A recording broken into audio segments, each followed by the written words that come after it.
tickets left to the big dance for this 2024 NASCAR Cup Series Championship. Who is going to get them? Let's go here in Martinsville. Truex with Elliott on his flank. William Byron, who has been so amazing in these playoffs, so consistent, sits third. Over the course of the 36 weeks, the NASCAR schedule goes to some of the most famous racetracks in the world. High speed, high banks, everything we see top to bottom. Here at Martinsville, it's the perfect mix of aggression and talent. What these drivers do in these very tight corners is super impressive, and the speeds they carry down these short straightaways will get your attention. Truex is a half a second a lap faster. That shows you how much faster it is to be out front. All these guys in the back, they're just competing at a high level. You just can't make lap time like this. Look at this. On the inside, Chase Elliott forcing the issue. Two Martinsville winners, one out of the playoffs, one trying to fight his way to Phoenix to become a two-time champion. And here's Byron. Byron's joined the party as well.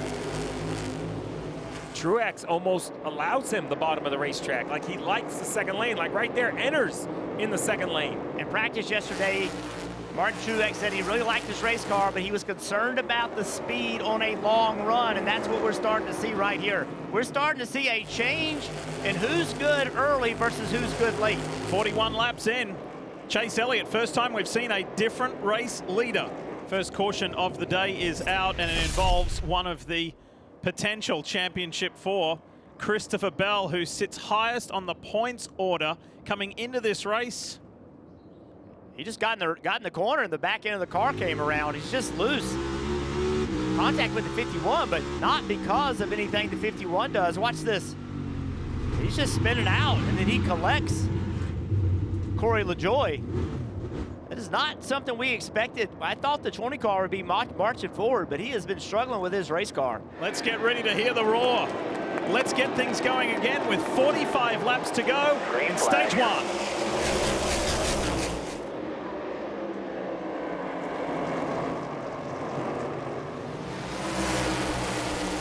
William Byron, the man who's won here twice in the last 5 races, really takes the fight to his teammate Chase Elliott. And Elliott is not relinquishing that lead, not without a hard fight. Look at William Byron. William Byron's turning up the heat on his teammate. Track is packed ahead. Byron goes on the attack. Byron looks on the inside of his teammate and loosens him up a little bit. Coming to the end of stage one, well done. The Hendrick Motorsports drivers, maximum points to Chase Elliott. Here's stage two. The teammates lead the field back to green, Elliott and Byron. And this is when everybody in the field is in a bigger danger of locking that left front tire up, low air pressure, restarts, pushing really hard on corner entry speed. This is when you have to have some discipline. William Byron taking the lead. Oh yeah, rocketed off that turn. Look at Blaney, watch the 12. He's rounding up Chase Briscoe. He gained a position on that last round of stops. Now he's going for more on track. Up high in the turn 2 wall. Suarez. And you heard the radio of Denny Hamlin spinning behind you. It was the row right behind Denny Hamlin. Looked like a stack up. Suarez running 14th. Couldn't tell who got him, but it's, you know, they all kind of fire off into turn 1. And there you go. Let's take a look at this. Oh, the 2 car. Yeah. 31 hits the 4, bounces back into the 2, who then gives the 31 a shot. 31 up the track and catches the 99. That won't be the last time we see that today. Nope. See the 31 into the back of the 4, the 2 into the back of the 31. Contact behind them. Just Did you see he was also in the middle of that, Jeff? The 20 of Christopher Bell. Yeah, this has been a difficult day. Byron was on the outside last restart. Now he's got the inside line into turn 1. Let's see how it works out for the 24. He's got his nose in front at the moment. Elliott thought about the switchback. Couldn't quite get it done. Chase Briscoe there. Here comes Blaney in the 12. He's got Preece on his inside as he works on Briscoe. Look at this. Look at the 5 of Larson. Inside. Goes inside Preece. Great job by Preece right there, recognizing the situation that he was getting ready to get himself into. just moving up the racetrack. I was talking to Ross Chastain yesterday, and that Hail Mary, or as it's known now, Hail Melon, and around goes the 21 of Harrison Burton. 3 this time, and then contact sent a car around. Harrison was running 19th. You see the tire marks on the left rear bumper. So here we go, right here. We got the 3 behind him, the 23 to his inside. Harrison comes down to block the bottom. Hocevar, is it? Yeah, it is. And Hocevar just runs into the back of the 21. Either can't get slowed down or chooses not to. Fans know what they're about to see. Let's get back to racing here in Martinsville. Early stages of stage 2. 11 of Denny Hamlin. You see the big gap to the right of that 6. I don't know if he missed a shift or what happened, but lucky he didn't get run over. There goes his teammate right around the outside in the 54. Look at Ty Gibbs. I like that move. Everybody fights for the bottom as we see the leaders side by side. Look at this fight for the bottom. The 5, the 41. Oh, man. I didn't think that was going to work. It was the other way around last time. It was Larson going for the lunge on Ryan Preece. That time it was Preece on Larson. The next big step is this sun is going to start to set. Daylight savings is upon us, right? This race is going to finish basically in the dark, as now we have a caution. Oh, the 19 of Martin Truex Jr. is going to try to get going. Down in turn 4. He will lose a lap, I think, to the 24. We'll see how NASCAR scores this. He might let the 24 back by. Denny Hamlin, Ryan Blaney, back to the action. Brad Keselowski tucked in on the inside. Blaney leads him down the backstretch. See that 3 car, Austin Dillon. Steve just pointed out everybody's tires. He has the freshest tires. Keselowski and Hamlin going at it. 2 multi-time winners here at Martinsville. Caution is out. Somebody's in the wall. Oh, somebody's in the wall, and I'll give you a little hint off the front bumper of who. 2 times today. I'm going to get the 77 of Carson Hocevar for this one as well. And here he comes. Cannonball.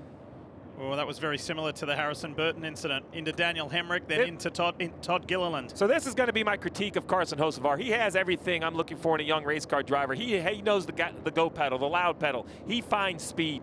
But these are the types of things that just won't be accepted in this field for very long, because that's not just a wreck on the 31, but the rest of the field is going to see this in the highlight, and they're like, man, that young guy needs to do a little better. They're going to lose patience with this driver, and he's so good. He just doesn't need to be this aggressive all the time. Let's see who's got the magic up front, because the reigning Cup champion leads this field back to green. Blaney to the front in turn 1. Hamlin's tucked in behind him. Keselowski in that bright red number 6 for RFK Racing on the outside. How about Austin Dillon? A speeding penalty earlier. Great recovery to run here in 4th. The 20 of Bell has been backwards. He's here in 5th. Recovery central at the front of this race. Keselowski with really good exit speed. If he can get another corner like that, he might can beat the 12 car. Turn 3. Final lap of stage 2. Well done, Brad Keselowski. Has not won a stage this year, but he has now. The RFK racing forward to the top ahead of Blaney, Hamlin, Larson, and William Byron. Seen 2 incredible comebacks today. Denny Hamlin one, Chase Elliott the other. Let's get ready to get our teeth into the 3rd and final stage. Keselowski leads the field to green. Byron and Larson. It seems almost like they've been glued together for quite a while now, the teammates. Denny Hamlin's in the mix. Alex Bowman there in that purple Ally 48. 2:12 to go. Car 12 on the inside of 11. Blaney, Hamlin. 2 guys desperate to still be in the mix next weekend in Phoenix. Hamlin's done everything he's needed to do in this race so far to position himself, but they need a little speed. That's right. They got to find a little bit more in this race car. Blaney with contact, moving him up the racetrack. The 5-time winner takes exception to that and is not going to let Blaney bite that easily. But maybe he doesn't have a choice in it. Whoa. This is good stuff. How's it going to work out here going into 1? Byron's got a clear passage around the outside, and Van Gisbergen drifts up high, opens up the door for Blaney to sail on through. Now, William Byron's not going to be happy with that move. The question now is the blend. The 12 versus the 6. 6 off pit road, the orange car. White car to the right of the 6. That's Ryan Blaney. In front of him, William Byron. These all will be for the lead when it cycles through. Byron takes the lead in the pit cycle over the 6 and over the 12. Larson a little bit further behind. Here they come. William Byron, you mentioned it, 25, 30 lap fresher tires, trying to run the 9 down. Out here. Out. There you go. Bingo. Oh, Carson Hocevar. Well, I have a list of guys that probably had him on his list. Great strategy call by Allen. He's now the first car with the freshest 4 tires all the way around. And with the choose, he's going to line up outside row 3. The choose has completely changed how this goes. Oh, we got a tire rolling down the middle of 3 and 4. They're going to have to call this caution off. There's a tire bouncing somewhere. Sure is. On the racetrack. Oh, Josh Berry almost It's off the right front of the 8. NASCAR should absolutely see this. I mean, it's been rolling for quite some time. 87 to go when they come to the line. 2 teammates on the front row for this restart. The 5 of Kyle Larson, the 24 of William Byron. Here we go. Watch Chase Elliott, that blue and yellow Napa Chevy on the inside behind Austin Cindric. Then the 11 of Denny Hamlin. Then Ryan Blaney fuming inside that helmet in the 12 up on the high line. The 47, a few cars behind him, is the other car 1 lap down. So everybody is doing what they need now. Will the cautions come out or will we run to the finish? That's all going to determine Christopher Bell's fate, the guy who came into this race the highest placed on points. Can Byron hold on to the finish? Cindric in the middle of all of this, who's no longer a playoff driver. But can he do anything to try and help the 12? His teammate Ryan Blaney, who's a few positions back. Meanwhile, Larson has opened up almost a full second lead. Chase Elliott, front bumper to the back bumper of Cindric, moving him up off the bottom of the racetrack. There you go. He had to do that because the 11 of Hamlin was behind him. He could not get himself in a situation where he didn't make that pass and 11 got by. Look at Blaney buried in the pack there. Meanwhile, here comes Chase Elliott. It is a Hendrick Motorsports 1, 2, 3. Larson, Byron, Elliott. Just how they finished as far as 3 teammates in the top 3 back in the spring race. Let's take you inside the world of the 24 as he gets passed by Ryan Blaney. Have a listen. Ultimately, it'll be okay to lose one to Blaney. I don't see anything else coming. It's fine. It'll be okay to lose one to him as long as we don't lose a bunch more. That's exactly what Steve and Jeff were just saying. That's great leadership by Rudy Fugle saying, he's not the one we want to park in front of. And Blaney is there. Blaney knows that Larson's vulnerable. He gives him a shove, gives him another shove. This is for a championship to get to Phoenix and fight for a title. And the Team Penske Ford is through. And Larson says, you want to drive me like that? I can do the same. That's what Chase Elliott wants to see. He wants these guys battling it out. 15 laps to go to determine what this championship 4 looks like next weekend. Blaney with big corner entry speed. Big high arc. Look at this. The disappointment a week ago in Homestead Miami Speedway when Tyler Reddick went right around the outside. Now he gets on the inside of Chase Elliott. And again, another new race leader. Elliott's trying to fight the best he can. Truex and Suarez are up ahead, but the Team Penske Ford is in front. There's a little push and shove going on there for that final, getting to this final lap. There's half a mile to go for Ryan Blaney. The reigning NASCAR Cup Series champion is going to have an opportunity to defend. Last week at these 2 corners, 3 and 4, he lost the lead and lost the chance. He lost sleep over it. Ryan Blaney's not losing anything here in Martinsville. He wins and is going to Phoenix. That was a determined, savvy drive.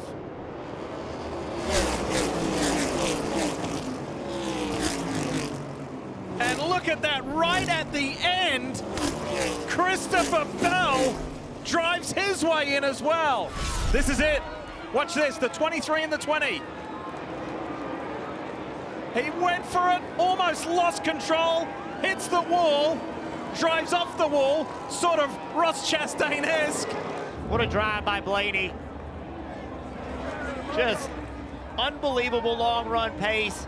Understood how to manage 500 laps here at Martinsville. These are step-up moments, Div. When you can come here having to win the race to move yourself into it and then making it happen. We understand that race control is checking the end of the race on points and on tie-break situation. Christopher Bell gets it. But this is lucky number 13, victory number 13 in his Cup career for Ryan Blaney to give himself a chance to win back-to-back championships. Hi, I'm Parker Kligerman. For more access like this from Pit Road, be sure to click and subscribe to the Motorsports on NBC YouTube channel.